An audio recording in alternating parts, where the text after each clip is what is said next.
Hello.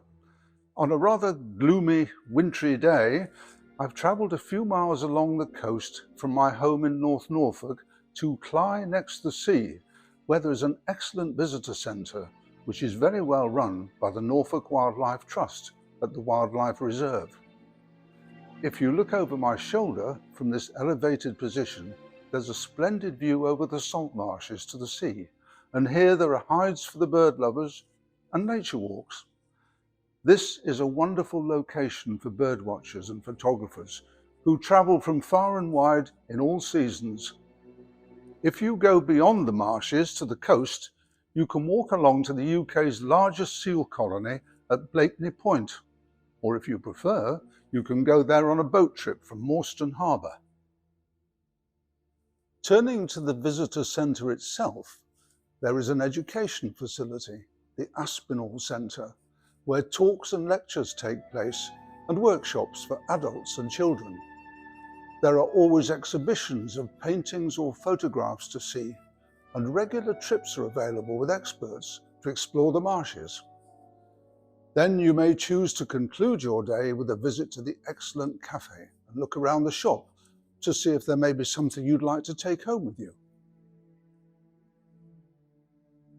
So why am I here? Well, I'm here to present a talk on birds in music and poetry, based on examples from my recent book, Birds and Their Gift of Music. And I'm delighted to be filming the talk at the invitation of the Delius Society, and to have this opportunity to share this fascinating subject with you. The influence of birds and birdsong appears frequently in the music of Delius, for example in Sea Drift, a late lark, on hearing the first cuckoo in spring, and many of his songs. And Delius was very fond of birds and had a pet jackdaw, which he named Coanga, after his most recent opera. He took him on many of his travels, and Coanga was a very clever bird. He was allowed his freedom to fly around the Delius home in France, but whenever he sensed that Delius was about to set off on one of his trips, he would fly down from the trees and hop into his cage, waiting expectantly, and off they would go together. Now, I should explain that this is not a talk about Delius, although we shall hear some of his music.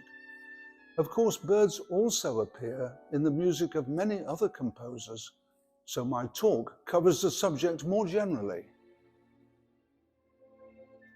How about Delius in Norfolk? Although he was a great lover of mountains, especially those in Norway, surely you would think that Delius might have appreciated the unique scenery of Norfolk, with its open countryside, rickety windmills, flint-clad villages, and wind-thrashed beaches. And we who live here know it's not as flat as its reputation suggests. However, I can only find one occasion when he came here. In 1907, Henry Wood, who was at that time associated with the Norwich Festival, invited him to be an adjudicator for a competition offering a prize for the best new cantata. And he was in good company, because his fellow adjudicators were Edward Elgar and Granville Bantock. It appears that Delius fulfilled his commitment, but the winning cantata appears to have vanished without trace, and Delius apparently never returned to Norfolk. There are many composers who've enjoyed close links with Norfolk. Thomas Morley was one of a succession of composers who over almost 1,000 years have been associated with Norwich Cathedral. He was a contemporary of William Shakespeare and is particularly remembered for his setting of words from As You Like It in the song It Was a Lover and His Lass, subsequently set by many later composers. Now, it's not known whether Shakespeare used this version in one of his own productions of the play, but it's certainly possible. Ralph Vaughan Williams came regularly to Norfolk, particularly to the King's Lynn area, where he persuaded the local fishermen to sing folk songs which he recorded on his phonograph and later transcribed for choirs and instrumentalists. He composed the atmospheric In the Fen Country, and 3 Norfolk Rhapsodies for orchestra based on folk songs, although sadly only the first of these survives. In 1910, he stayed for some time in a guest house in Sheringham, where there is a commemorative blue plaque on the wall. He was working at this time on his wonderful Tallis Fantasia, and there's an interesting link with Benjamin Britten, who went to school a few miles from here at Gresham's, where in the 17th century that same Thomas Tallis was one of its first headmasters. One of the school houses is still named after him. Britten is of course very much associated with Suffolk and Aldborough, but he was a boarder at Gresham's and hated the bullying that went on, in spite of being well able to stand up for himself. Apart from music, he shone at mathematics, was captain of cricket, played a very good game of tennis, and continued to do so for many years after leaving school. E.J. Moran was born and went to school in Cromer, where his father was a vicar. He was another enthusiastic collector of folk songs and arranged 6 settings of Norfolk folk songs for voice and piano, as well as fine piano pieces such as Stalham River and Windmills. And there are other composers with Norfolk links. Malcolm Arnold was a prolific composer in all forms for the concert hall and cinema. His film scores included Tunes of Glory, David Copperfield, and Bridge over the River Kwai. He ended his days in Attleborough, where, in spite of poor health, he completed his 9th symphony. Gerald Finzi came here for holidays. He sailed off Blakeney Point with Ivan Novello and stayed in a windmill at Burnham over Estaithe, with expeditions to the salt marshes to cut samphire and picnics on the beach. He wrote a wonderful clarinet concerto, the exquisite Dies Natalis, and set Wordsworth to music in his great choral work, Intimations of Immortality. Patrick Hadley lived at Heacham, where he composed a dramatic cantata, Fen and Flood, just 2 years after the devastating storm and floods along the Norfolk coast on the 31st of January 1953. 307 English lives on land were lost and 230 at sea. And if we include Belgium and the Netherlands, a total of over 2,400 souls perished on that terrible night. Michael Finnissy and Rick Wakeman. Finnissy is highly prolific and perhaps represents the more progressive style in modern music, while Wakeman, formerly the renowned keyboard player, was a member of Yes, continues to enjoy a solo career. His recent album, Piano Portraits, includes his own delightful Dance of the Damselflies. Well, I can't include many of these composers in my talk, and there are others I don't even have time to mention. But I hope you will enjoy the selection of music and poetry I have chosen.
This afternoon, I'd like to introduce you to some examples of birds influencing poetry and music.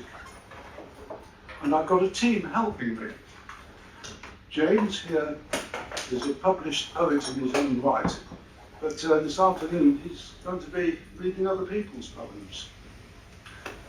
And we have a guest speaker over there, Matthew, who's going to be joining us to read a poem later on. And then Frederick, who you will see at the back, has been very busy getting this whole show together, and he's been responsible for preparing the images that you'll see here and the film. And he's been supported by Barry and Lynn on the technical side. So it's quite a team that's come together to put this forward. You'll notice that we're being filmed. This is at the request of the Delius Society, which exists to promote the music and the life of the composer Frederick Delius. But this is not a talk about Delius. The Society likes to accumulate a few talks on musical topics which it can show to its members. And that's why they've asked that we would record this and film this talk. We're going to hear one or two of his compositions nevertheless. And in fact, while you were having your lunch, if you heard it, you would have heard some music by Delius. Actually, it's a piece of music called Late Swallows, which was inspired by the swallows that flew around the Delius home at Grey-sur-Loing in France. And he missed those swallows very much whenever he had to leave the country on one of his trips. The subject of birds and birdsong has fascinated me for quite a long time. And during the long dark days of COVID, I did a bit of research and started accumulating some more information. This resulted in a book, and this was published last June, and it contains over 1,200 examples of birds influencing music and indeed poetry. And it's a big range of music. It covers a lot of composers and musicians, and a lot of different musical cultures and musical styles. In fact, the book contains a mixture of folk music and classical music, even some pop and some jazz and some present day music. Birds have been around a lot longer than we have. It follows that we have never known a world without birds. And they've been an influence in many ways. In earlier times, earlier humans would have actually dressed up in feathers and dressed like birds and even danced like birds. And of course, people even today use feathers in their dress. They've also been adopted as Egyptian gods. They've appeared in cave drawings, in paintings, and the written word, and particularly in music and poetry. Now, the way it will work this afternoon is you'll generally hear a poem read by our friend here, and then that will be followed by some music that relates to it, that's been influenced by it. Folk music is the music of the people. So it wasn't generally considered important enough in earlier times to be written down.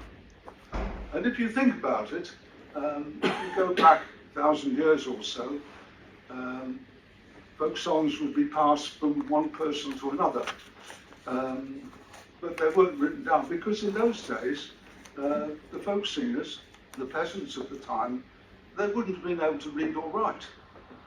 And because the music wasn't considered as important as church music or the music of the nobility, the court, it didn't get written down.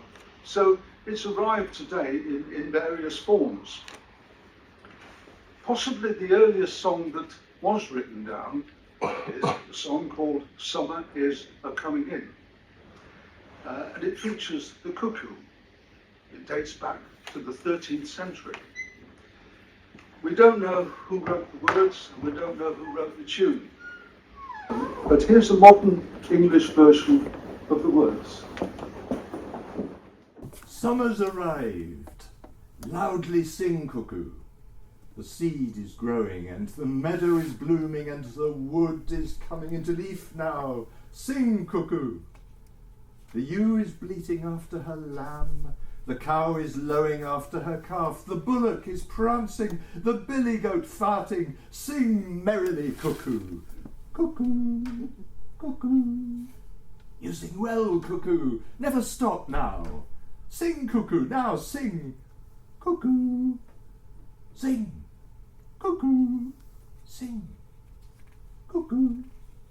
Now.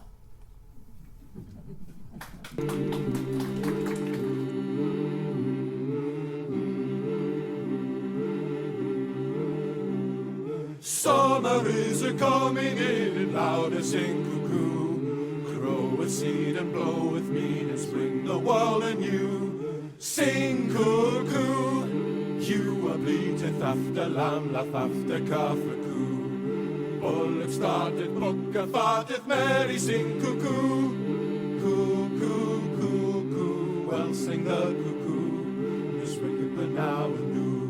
Summer is a-coming in, summer is a-coming in, summer is a-coming in, summer is a-coming in, summer is a-coming in, summer is a-coming in, sing the world anew. Summer is a-coming in, merry sing the cuckoo, merry sing the cuckoo, merry sing the cuckoo, merry sing the cuckoo.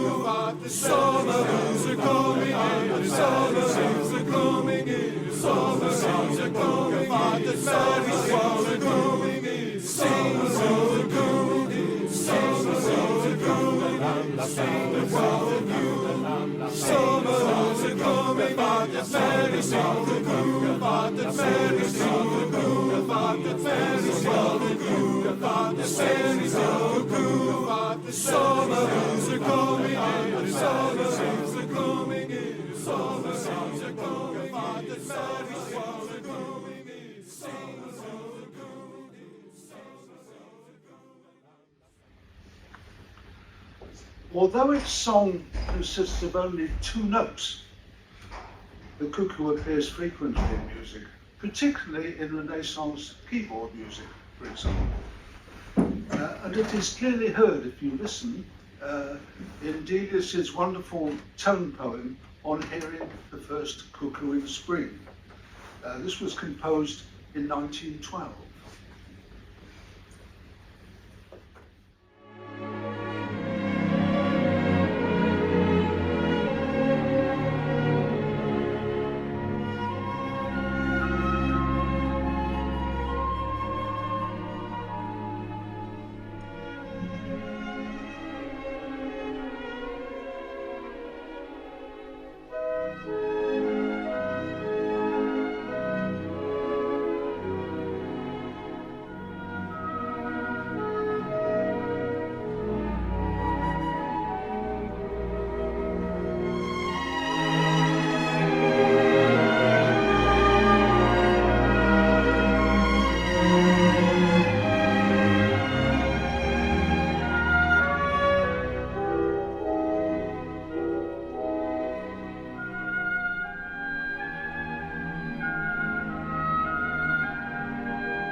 The Roud Folk Song Index was compiled in 1949 by Steve Roud, who was a former librarian at Croydon Library.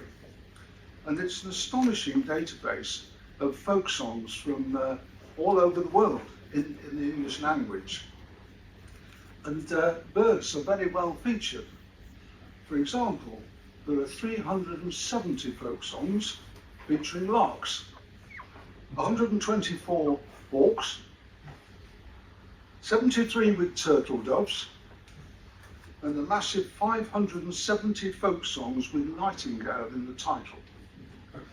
So we'll hear some more folk songs and start off with the nightingale. The melodies of words of many folk songs have been modified over the years. So what we hear today is a present day setting, because folk songs they travelled all over the country, and because they were passed from one person to another, obviously the words changed and even the tunes are heard in slightly different versions.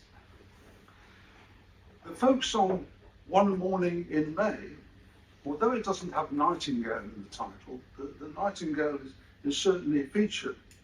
And the lyrics have been traced back to the 17th century. There are many versions, but we're going to hear one sung by James Taylor. One morning in May, I spied a young couple, they were making their way.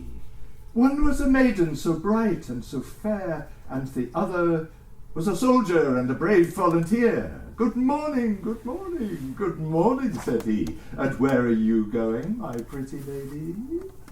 I'm going out a walking on the banks of the sea, just to see the waters glide and hear the nightingale sing. Now they'd not been standing but a minute or two when out of his knapsack a fiddle he drew, and the tune that he played made the valleys all ring. Oh, hark, cried the maiden, hear the nightingale sing. O maiden, fair maiden, 'tis time to give o'er. Oh no, kind soldier, please play one tune more, for I'd rather hear your fiddle at the touch of one string than to see the waters glide and hear the nightingale sing. Oh soldier, kind soldier, will you marry me? Oh no, pretty maiden, that never shall be. I've a wife down in London and children twice three. 2 wives and the army's too many for me. Well, I'll go back to London and I'll stay there for a year. It's often that I'll think of you, my little dear. And if ever I return, it will be in the spring, just to see the waters glide and hear the nightingales sing. To see the waters glide and hear the nightingales sing. One morning in May, I spied a young couple, they were making their way. One was a maiden, so bright and so fair, and the other was a soldier and a brave volunteer. Good morning, good morning, good morning, said he. And where are you going, my pretty lady? I'm going out walking on the banks of the sea, just to see the waters glide and hear the nightingale sing. Now they had not been standing but a minute or two, when out of his knapsack a fiddle he drew, and the tune that he played made the valleys all ring. Oh, hark, cried the maiden, hear the nightingale sing. Oh, maiden, fair maiden, 'tis time to give o'er.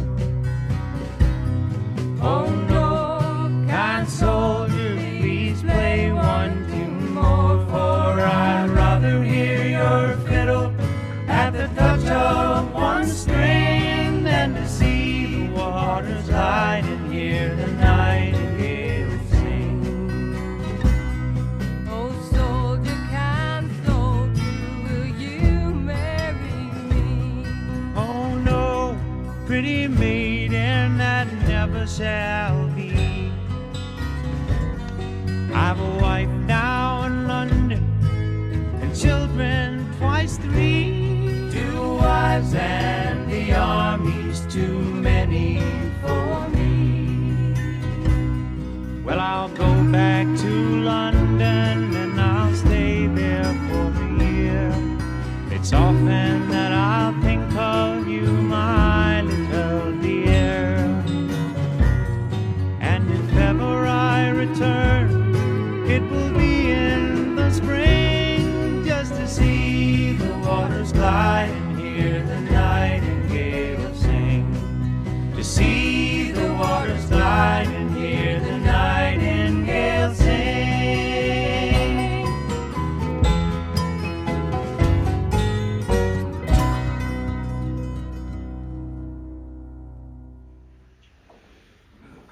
There are many songs about blackbirds. So let's hear a setting of a folk song by Beethoven. Now that might be a bit of a surprise because Beethoven's not particularly associated perhaps with folk music. But in fact, it's one of 115 folk song arrangements he made for a publisher in Edinburgh called George Thomson. Now, Thomson had already commissioned Haydn to make 400 folk song arrangements. And when he approached Beethoven, Haydn was the senior figure, but Beethoven was a bit cheeky. He said, well, I'll do you some folk song settings, but you've got to pay me the same money that you paid Haydn. And they agreed to do so. So we have these Beethoven arrangements, 37 Scottish, 7 English, 45 Irish, and 26 Welsh arrangements. And we'll hear one of the Welsh, To the Blackbird.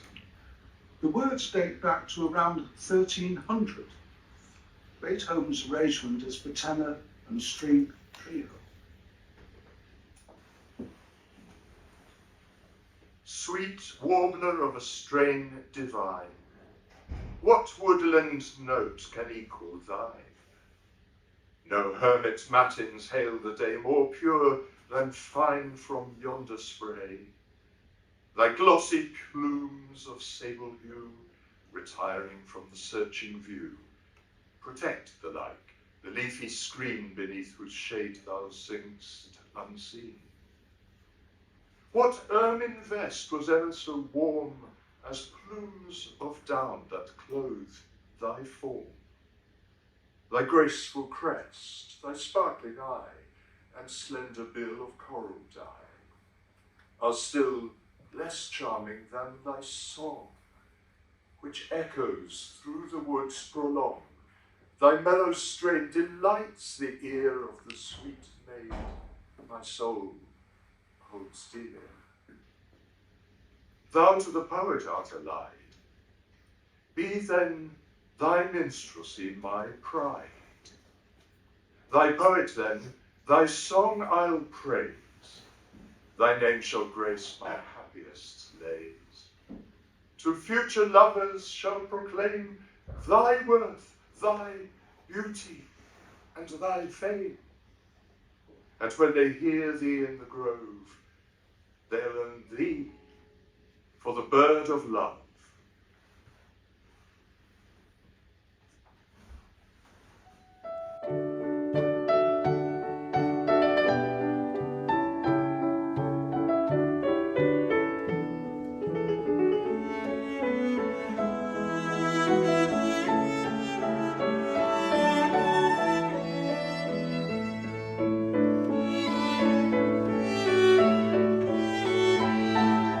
Sweet warbler of a strain divine, what woodland note can equal thine? No hermit's matins hail the day more pure than fine from yonder stray. Sweet warbler of a strain divine, Not woodland note can equal thine, nor hermit's matins hail the day, more pure than fine from yonder spray. Thy glossy plumes of sable hue, retiring from the searching view, protect alike the leafy screen, beneath whose shade thou seem'st unseen.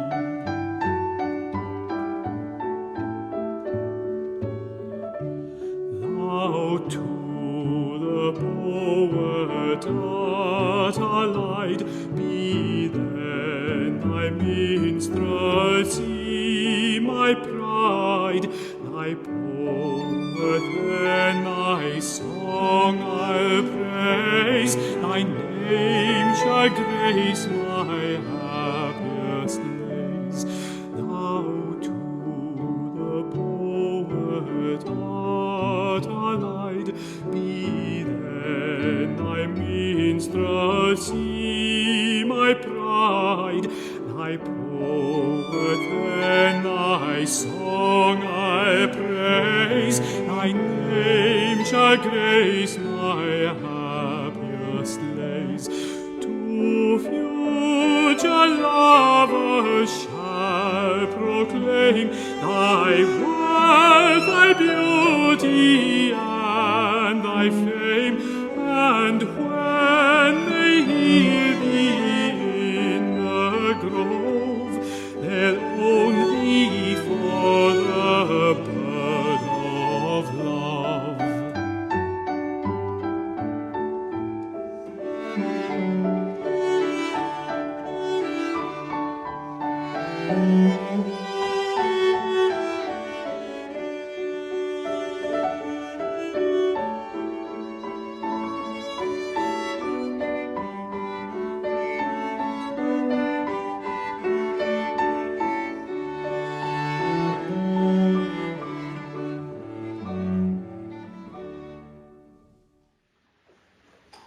The Australian composer and conductor Percy Grainger spent some time in London in the early part of the 20th century.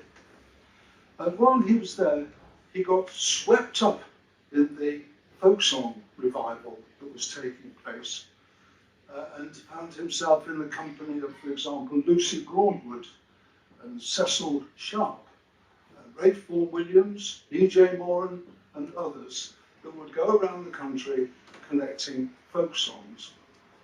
But Grainger was very fond of cycling, and he used to travel around on his bike with, as far as one can tell, he must have had a phonograph strapped to his back. And he would stop from time to time when he saw people in the fields or in the clubs or pubs, and he'd ask them, sometimes entreat them, to sing a folk song. And apparently he was quite persuasive, and they were very forthcoming. And of course, he would then take the recordings back to his home, and he would play them back and transcribe them so that they would be performable with accompaniment. And of course, he saved many, many folk songs, as they all did, from being lost forever. He collected two folk songs about ravens. One of these, the Twa Corbies, is a traditional Scots ballad which may have been derived from an English folk song, The Three Ravens. It tells of a carnal tale. Now, are there any Scots in the audience? Well, you'll be all right. You'll be all right. The traditional Scots version may be rather difficult to follow for non-Scots. But we're going to hear it, and Matthew is going to perform this for us, and it's going to be followed by, dare I say, a translation, at least an English version that will be a little bit more easy to follow. the twa corbies, and the corby could either be a raven, or it could be a hoodie crow or a cradle, a carrion crow as we know down here. And it goes something like this. As I was walking all alone, I had twa corbies making a main. Then I said, where shall we gang and dine the day? Where shall we gang and dine the day? It's in a hint yon old fall dyke. I ken there lays a new slain knight. And nobody kens that he lies there but his hawk, his hound and his lady fair. His hawk and his hound and his lady fair. The hound is to the hunting game, his hawk to fetch the wild fowl him, and his lady's ta'en another mate, so we may make our dinner sweet. So we may make our dinner sweet. It's you who'll sit on his white house bane, and I'll pick out his bonny blue een, and we'll walk o' his golden hair. We'll feek our nest when it grows bare. We'll feek our nest when it grows bare. There's money again for him, Max Main, but main name shall ken where he has gien. O'er his white banes they are bare. The wind shall blow for evermore. The wind shall blow for evermore. As I was walking all alone, I heard two crows making a moan. One said to the other, where shall we go and dine today? In behind that old turf wall, I sense there lies a newly slain knight. And nobody knows that he lies there but his hawk, his hound, and his lady fair. His hound is to the hunting gone, his hawk to fetch the wild fowl home. His lady's taken another man, so we may make our dinner sweet.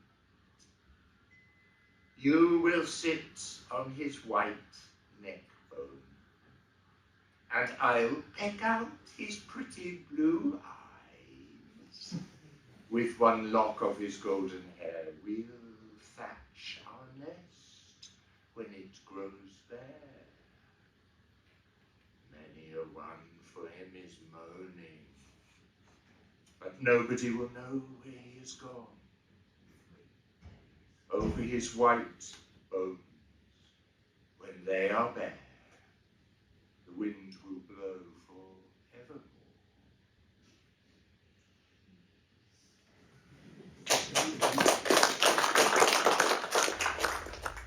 As I was walking all alone, I heard what Tommy's making a main. The tane unto the t'other say, where shall we gang and dine today? In behind yon old pale dyke, I wot there lies a new slain knight, and nobody kens that he lies there, but his hawk, his hound, and lady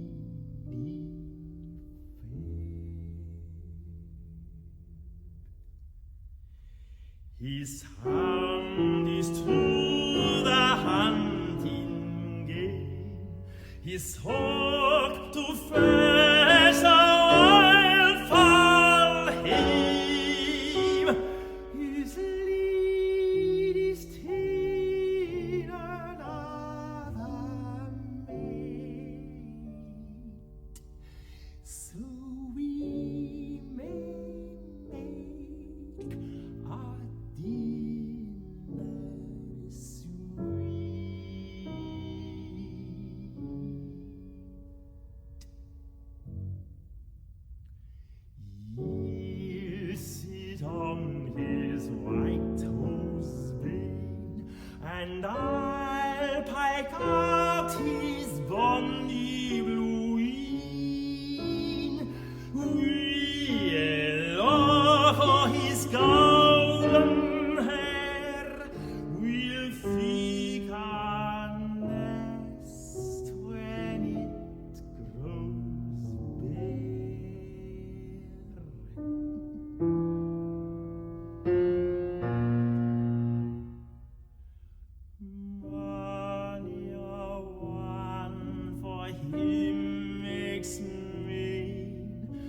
dat ingen zal kende hvor he's gone, or his white bones when they are bare.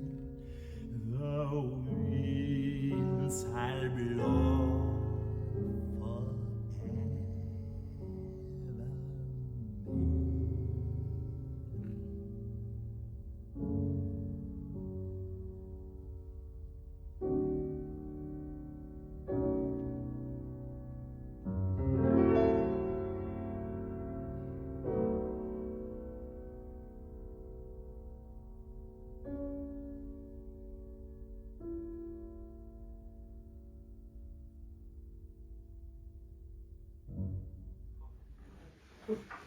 Now, a much more recent folk song, the French-Canadian song Alouette. Lark, sweet lark. This has become something of an unofficial national folk song in Canada. It was actually thought to be about the plucking of feathers from a lark. These days it's used to teach French and English children and children around the world about the body parts. As children will sing the song, they will touch or point to the parts of their body that it relates to, and this way they learn the words and the parts of the body themselves. The lark doesn't have a very good reputation, unfortunately. It is the first bird to sing in the morning, and thus it wakes up lovers and causes them to part. It's also a gossip, a know-it-all, an unofficial message carrier, and the bearer of bad tidings. It was also eaten in Europe. But considering all this, we have quite a jolly song.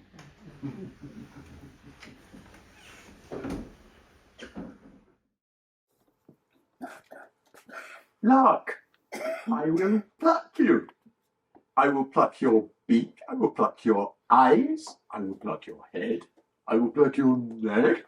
I will pluck your back. I will pluck your wings. I will pluck your belly. I will pluck your legs. I will pluck your tail.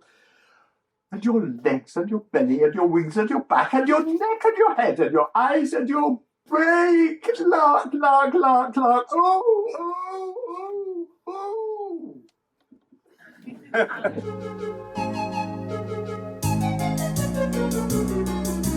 Alouette, gentille alouette, alouette, je te plumerai le bec, je te plumerai le bec, et le bec, et le bec, alouette, alouette, ah, alouette, gentille alouette, alouette, je te plumerai la tête, je te plumerai la tête, et la tête, et la tête, et le bec, alouette, alouette, ah, alouette, gentille alouette, alouette, je te plumerai le cou, je te plumerai le cou, et le cou, et le cou, et la tête, et la tête, et le bec, alouette, alouette, ah, alouette, gentille alouette, alouette, je te plumerai le dos, je te plumerai le dos, et le dos, et le dos, et le cou, et le cou, et la tête, et la tête, et le bec, alouette, alouette, ah,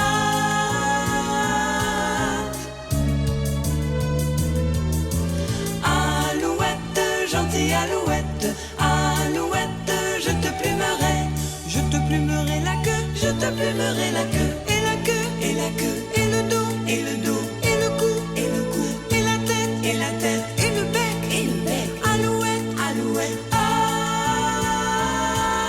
alouette. Let's leave folk songs and hear some other settings of poetry. The beautiful swan lends itself to both music and poetry. The Renaissance composer Orlando Gibbons was a virginalist and an organist, and one of the last masters of the madrigal school.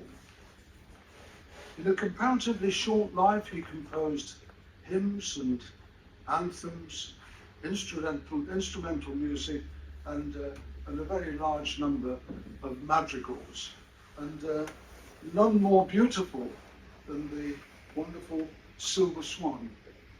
The lyrics were anonymous. The silver swan, who living had no note, when death approached, unlocked her silent throat, leaning her breast against the reedy shore, thus sang her first and last, and sung no more. Farewell, all joys, O death, come close mine eyes. More geese than swans now live, more fools than wise. The silver swan, living had drawn, when death approached us, locked her silent throat, leading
There are at least half a dozen settings of Edward Lear's wonderful children's poem, The Owl and the Pussycat.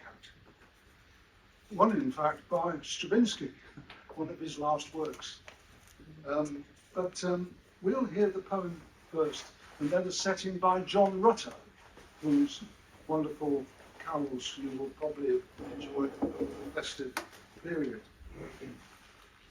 Although Lear is best known these days for his nonsense poem, he was, of course, employed as an artist, and he travelled widely and made wonderful illustrations of birds and other animals on his journeys.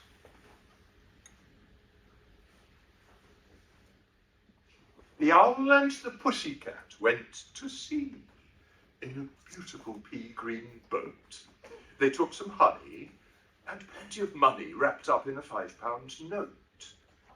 The owl looked up to the stars above and sang to a small guitar.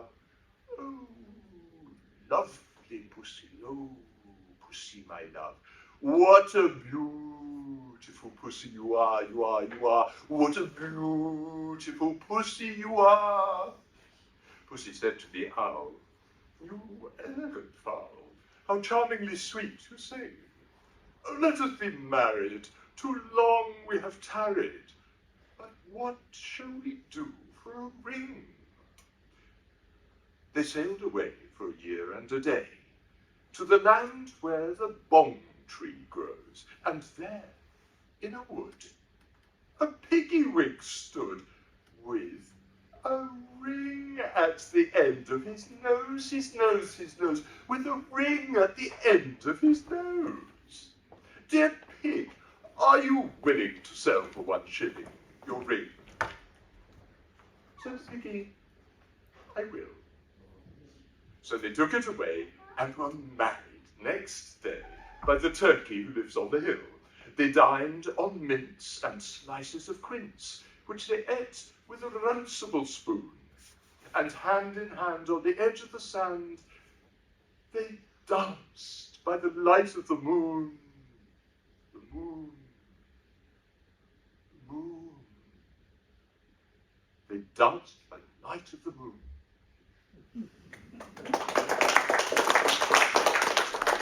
Leon and the pussycat went to see a beautiful pea-green boat.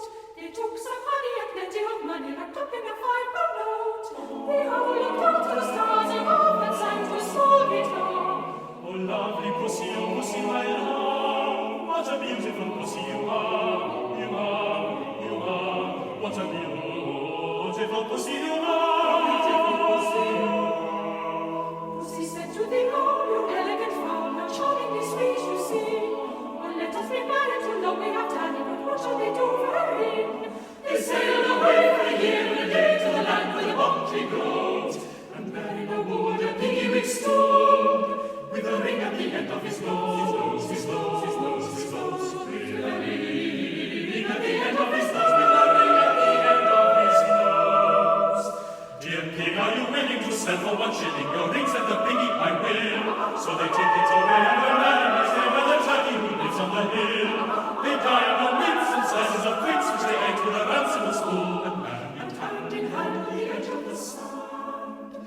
They danced by the light of the moon, they danced by the light of the moon, they danced by the light of the moon, by the light of the moon, they danced by the light of the moon, they danced, they danced, they danced, they danced, they danced, they danced by the light of the moon, by the light of the moon, by the light of the moon, by the light of the moon, by the light of the moon. And now, a different kind of a poem, one by Paul Verlaine, Le ciel est par-dessus le toit. This was set to music by Frederick Delius, and the words were written while Verlaine was in prison for manslaughter.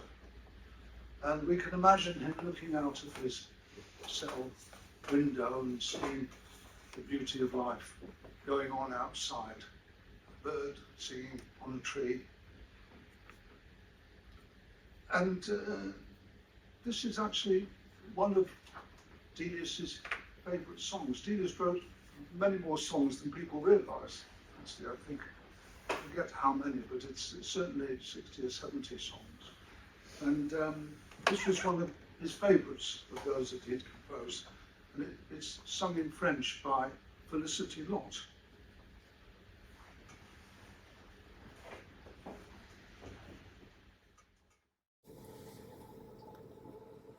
The sky above the roof, so blue, so calm. A tree above the roof waves its crown. The bell in the sky that you see gently rings. A bird on the tree that you see plaintively sings.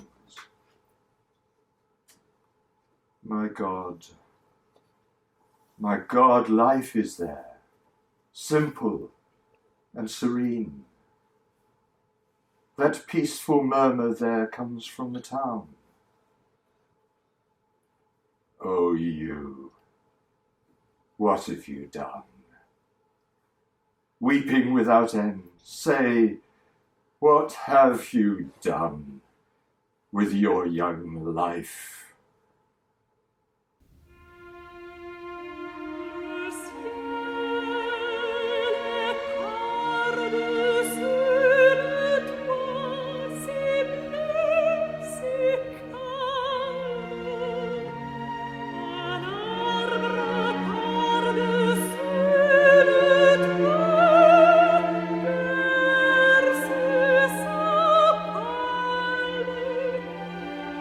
Gloire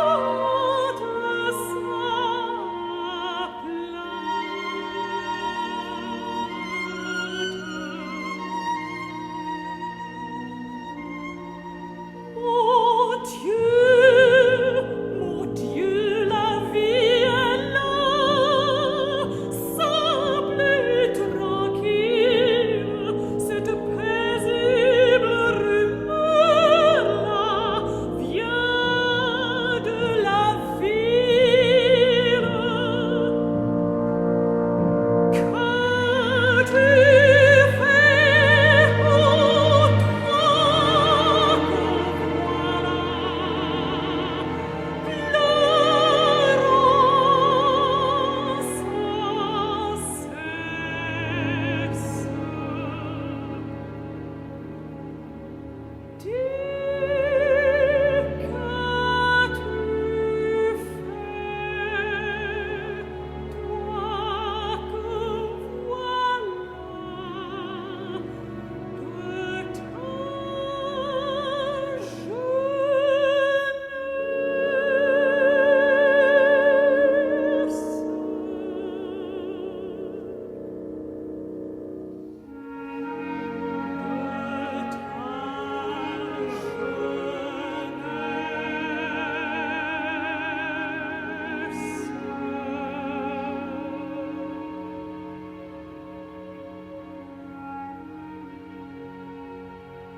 Birds don't only appear in songs, of course.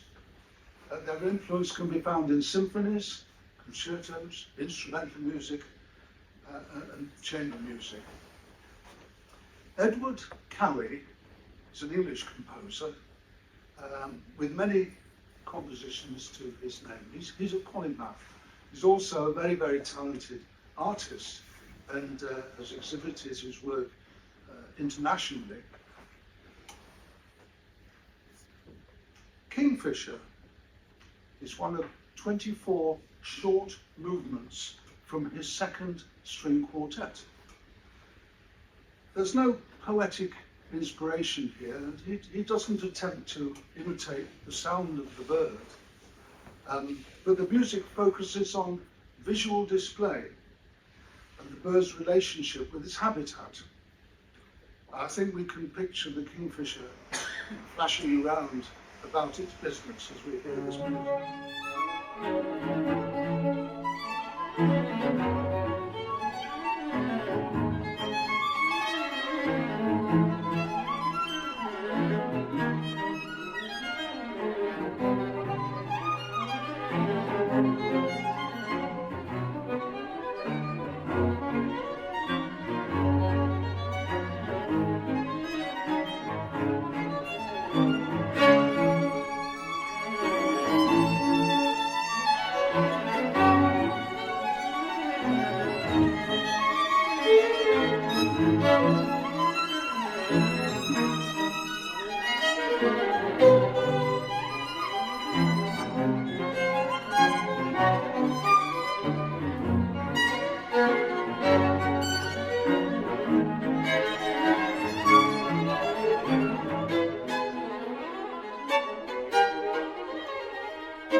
Harry's Kingfisher. Of course, there's humour in a lot of poetry, and of course this can produce and inspire humorous music. The Russian composer Modest Mussorgsky led a troubled life. He suffered from insecurity and alcoholism, particularly in his later years. And a lot of his projects never reached completion. He left a handful of orchestral and piano works and one completed opera, but 6 other operas were not completed. Quite a lot of his music was lost. But he did compose 67 excellent songs. And we'll hear one of these, The Magpie, which is a setting of Pushkin's humorous poem. We'll hear a translation and then a song sung in Russian. That white-winged chatterbox at my gate, the vivid magpie, goes hopping along telling of guests arriving. There's a strange sound of bells ringing in my ears, and the red glow of dawn flickers over the silver snowy landscape. The bells ring out, the tambourines clash, and the people, oh so many people, all the people gaze on the gypsy girl. And the gypsy girl twirls as, banging on her tambourine and waving her scarf, she floods the air with song. I'm the songstress, I'm the singer, at telling fortunes, I'm a winner. That white-winged chatterbox by my gate, the vivid magpie, goes hopping along, telling of guests arriving. There's a strange sound of bells ringing in my ears, and the red glow of dawn flickers over the silver snowy landscape. The gypsy girl dances on. Oh, and she waves her scarf. I'm the songstress. I'm the singer. At telling fortunes, I'm a winner.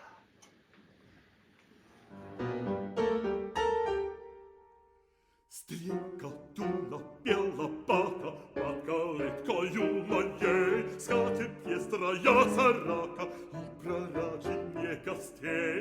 Колокольчик небывалый у меня звенит в ушах, люсарь играет, алый черебрися снежный прах.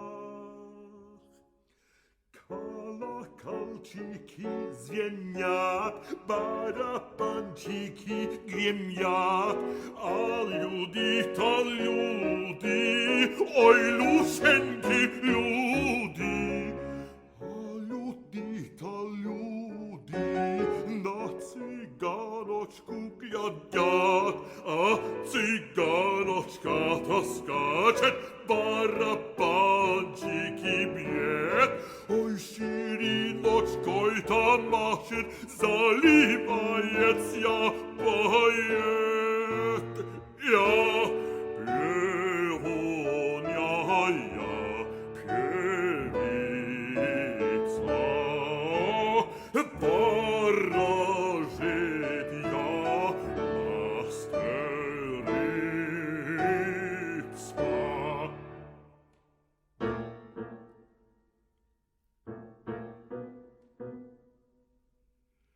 Стрекотуна белобака под калиткою моей скачет пестрая сорока и пророчит мне гостей.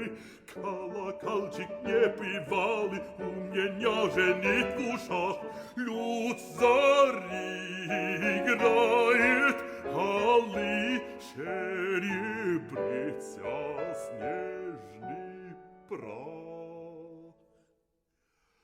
А цыганочка все плачет, ой, шириночкой-то машет.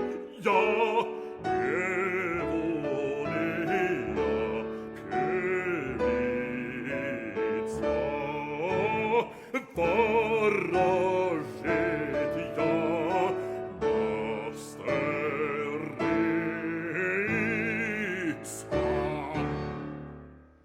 further amusement, we can hear a wonderful send-up of that song by clarinetist and pianist duo Eisel and Baranova. This is called The Shameless Magpie.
Shameless Magpie.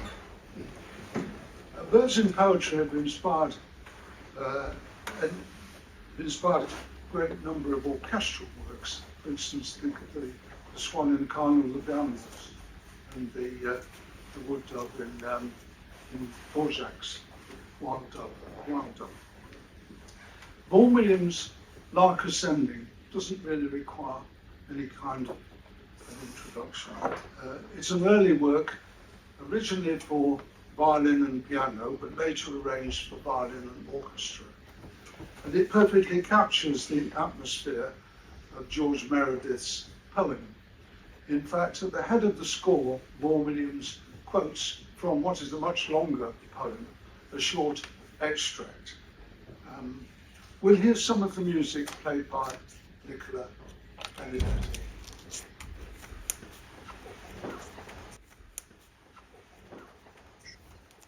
He rises and begins to round, he drops the silver chain of sound, of many links without a break, in chirrup, whistle, slur, and shake.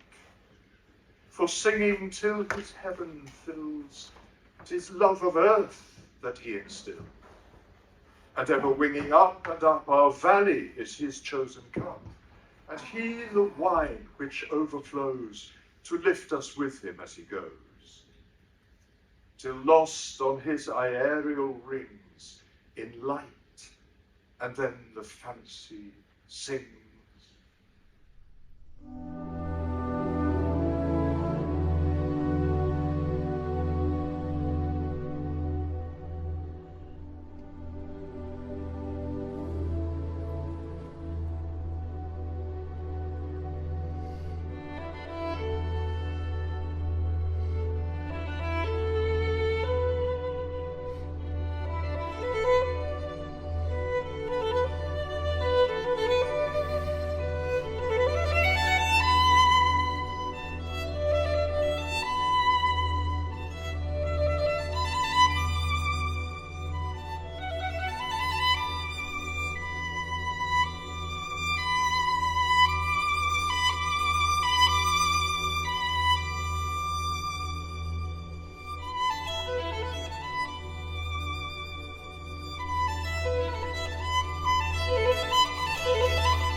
Richard Rodney Bennett, English composer and conductor of film, television and concert music, died in 2012. He was also a jazz pianist and a vocalist, and often accompanied Marion Montgomery, Cleo Lane, and others. His film scores included Far from the Madding Crowd and Murder on the Orient Express, which I'm sure the films will all be familiar with. He composed over 200 works for the concert hall, including 3 symphonies, 6 operas, and a great quantity of other music. In 1966, he composed The Bird's Lament, which is one of a set of 5 songs which he called the Aviary. And 3 of these, including The Bird's Lament, he later appeared and arranged for a suite for a little orchestra, a little suite for a small orchestra, actually. something like that. We'll hear the poem, which is a lovely poem by John Clare. Oh, says the linnet, if I sing, my love forsook me in the spring, and never more will I be seen without my satin gown of green. Oh, says the pretty feathered jay, now my love is gone away, and for the memory of my dear, a feather of each sort I'll wear. Oh, says the rook and eke the crow, the reason why in black we go, because our love has us forsook. So pity us, poor crow and rook. Oh, says the pretty speckled thrush, that changes its note from bush to bush, my love has left me here alone. I fear she never will return.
Before the last piece, I'd just like to say a few thank yous. I'd like to say thank you to James and to Matthew for his reading, to Frederick at the back, without whom this event couldn't have happened at all. And I'd like to thank Claire Whiteneck and all the staff at the Visitor Centre for being so very helpful all the way through our preparations for this event. And I'd like to mention and say how pleased I am that Mark Glaister is with us, sitting here with his wife Grace. Mark has contributed all the images, the artwork for my book. And although those are in monochrome, if you wish to see the original watercolours, as they should be seen, there is a folder over there, and you can flick through it and see the beautiful watercolours. Mark has also brought one or two examples of his work just for you to have a look at. And I know he's got several exhibitions lined up during the coming years, so keep your eye open and you might get a chance to see more of his work. There are copies of my book. If anybody's got any money left after Christmas and you were desperate to part with some of it, at the reception they've got some copies of my book. I shall be around for a while, and if anybody would like me to sign a copy, I'll be only too pleased. Just come and see me. And also, if you're interested to be reminded of the musical poetry you've heard this afternoon, I've got some handouts which I'll put on this table here. And you're very welcome to take one away with you as a sort of reminder. And we're going to end with a humorous song about a wren looking for a new home. This was composed by singer, songwriter and instrumentalist, the American Adam Young, and he wrote this music in the basement of his parents' flat. He began composing melodies in his head while working in a Coca-Cola shipping warehouse. He used to hum these tunes to himself and think about these words and then go home and write them down. He's a devout Christian, and he says that the only thing that is more important to him than music is his faith. Anyway, here is his house wren. I'm a house wren hunting for a house. I haven't found one. I'm on the lookout for a home to call my own, a private residence. Through the grapevine I heard an empty gourd is hanging up somewhere on some old lady's porch. I'll pack my bags and off I'll go to my new humble abode.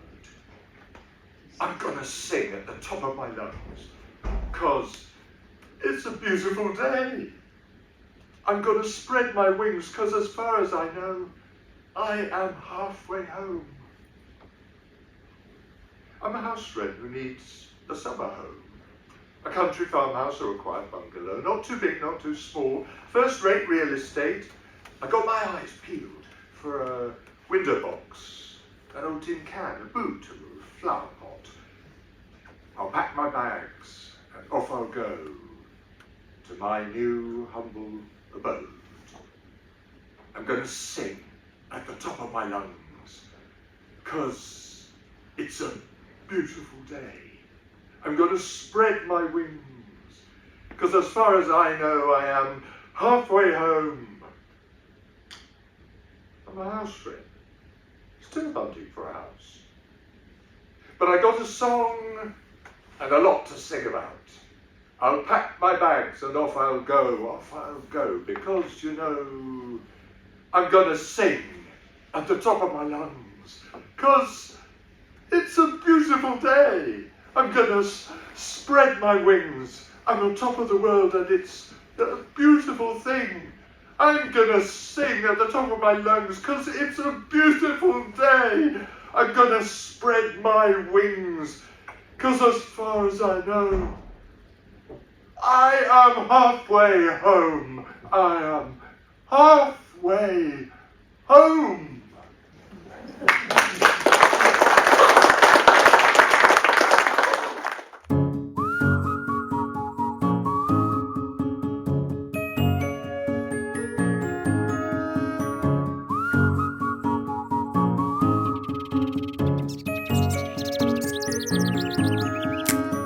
I'm a house wren, hunting for a house. I haven't found one. I'm on the lookout for a home to call my own, a private residence. Through the grapevine, I heard an empty gourd is hanging up somewhere on some old lady's porch. I'll pack my bags and off I'll go to my new humble abode. I'm gonna sing at the top of my lungs, 'cause it's a beautiful day. I'm gonna spread my wings, 'cause as far far as I know, I am halfway home.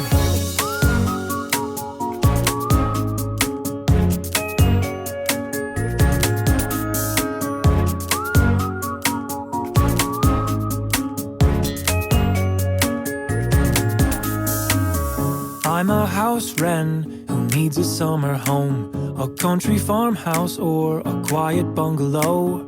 Not too big and not too small, first-rate real estate. I got my eyes peeled for a window box, an old tin can, a boot or a flower pot. I'll pack my bags and off I'll go to my new humble abode. I'm gonna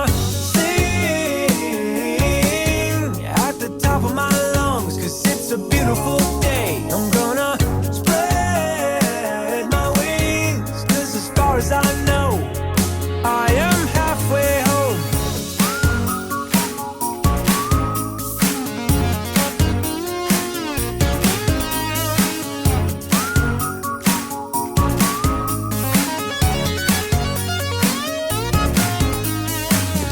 I'm a house wren, still hunting for a house, but I got a song and a lot to sing about. I'll pack my bags and off I'll go, because you know I'm gonna sing at the top of my lungs, 'cause it's a beautiful day. I'm gonna spread my wings. I'm on top of the world and it's a beautiful thing. I'm gonna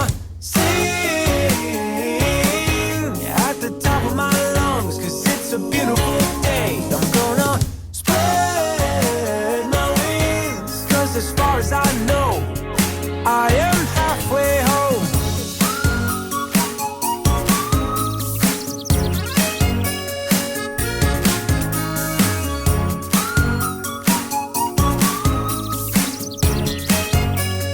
I am halfway home.